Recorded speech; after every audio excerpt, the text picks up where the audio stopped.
како пеач кажуваше дека прво е почнал на ќемене. Ја па грото ми боле цигарка бе. Прво е почнал на ќемене да свири и таа негова песна Милке душо, он ја е правил со ќеменето. Никола Бадев. И викам како може да нашто ќеменето он да разбираш по оркестри и тие ред работи, можеме и ние. И постепено, неле. Сега има луѓе што свират, например, има луѓе што свират инструменти многу, ама оркестарски не може, ја да ти кажа.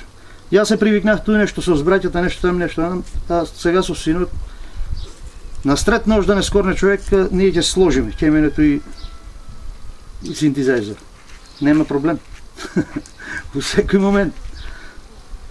Само ќеменџиската музика се малку другојаче свири сега од народните инструменти, мисля со народните инструменти, уред, а со тие новите инструменти ќеменџиската свирка се другојаче свири.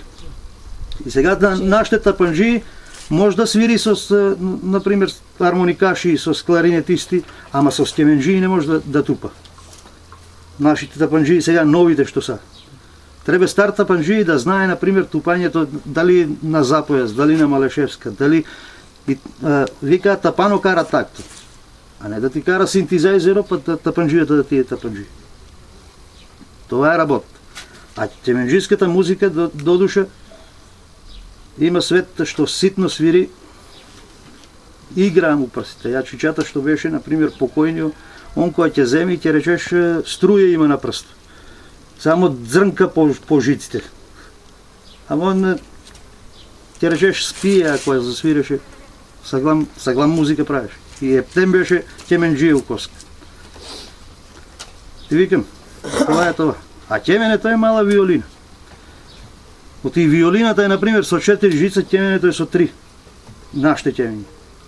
А ќеменето, кој знае да го барата и кој знае да работи со ќеменето на ќеменето, како инструмент, равен инструмент му нема.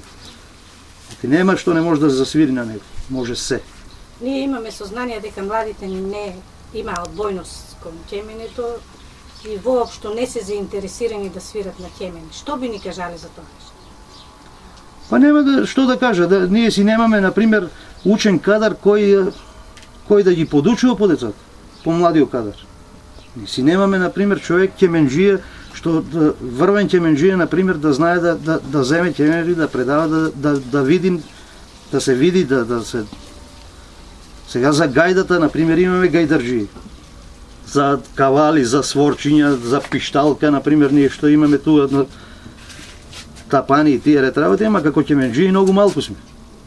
Мислите дека ако се јави некој ќеменџија кој ќе сака да обучува деца, дека ќе има кандидати да... Па и да ти кажа дека ќе има. Претежно у последно време, ја така како гледам, например, по медиумите и тие ретработи, додуша, се народните инструменти се враќаа назаде. Значи, традицијата да продолжи да се работи на традиционален начин, например, тоа што сме го имали да се не заборави, да се не изгуби. Тоа е се така.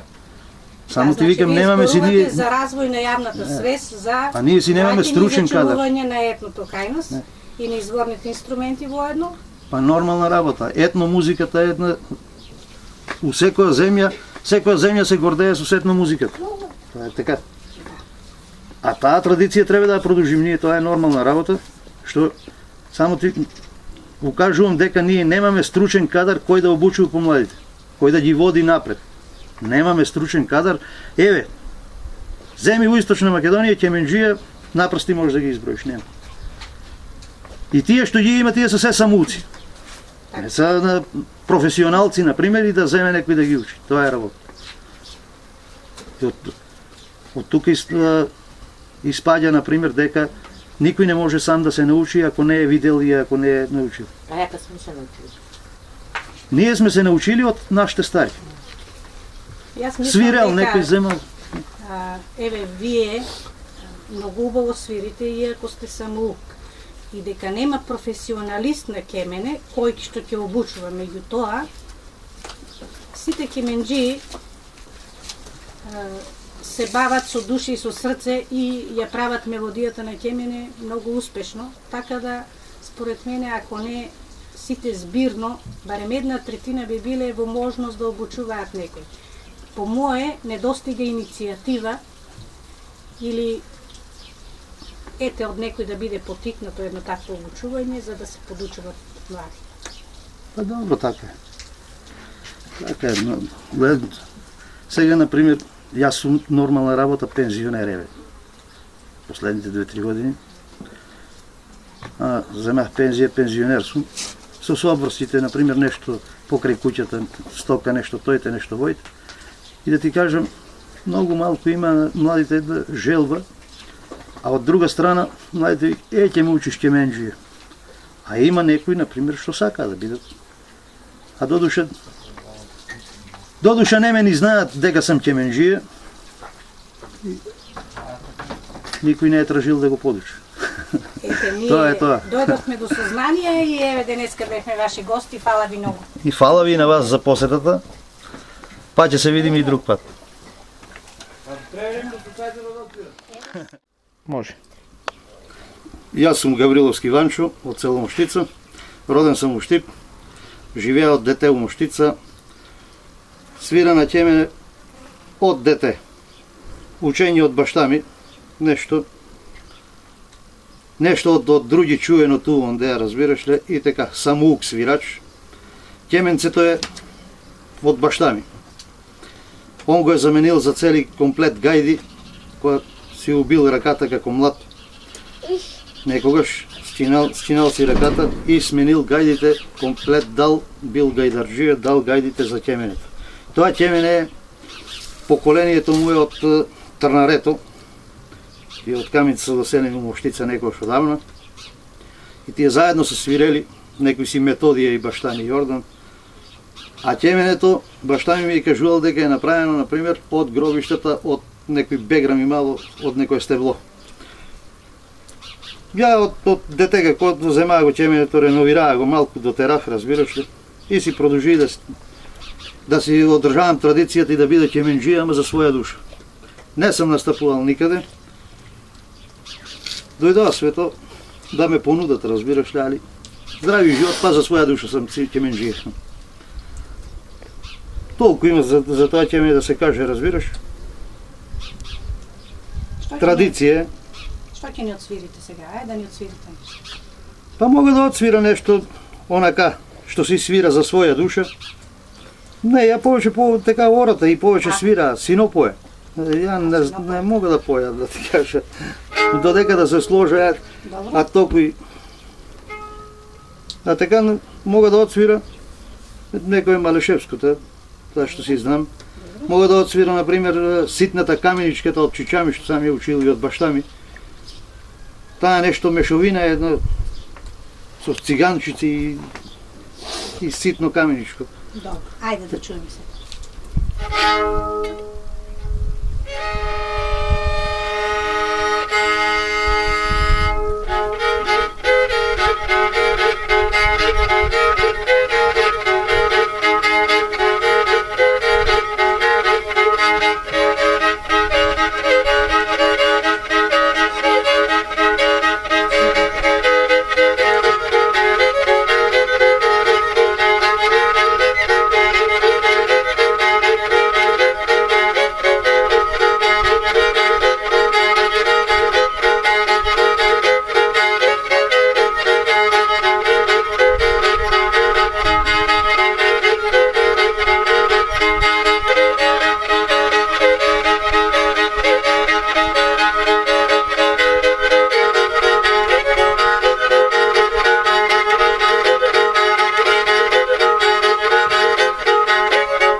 Тоа се повтара после.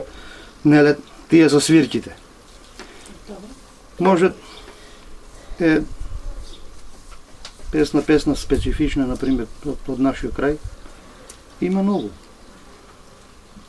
А додуше да ти кажа, не знам која да почне.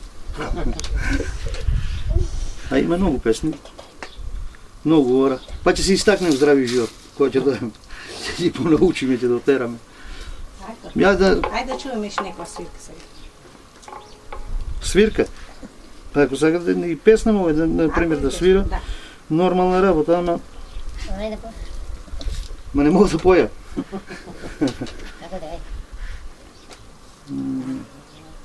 Ја тоа е Горан Шипко дојде и поја. Вижте да јавите се.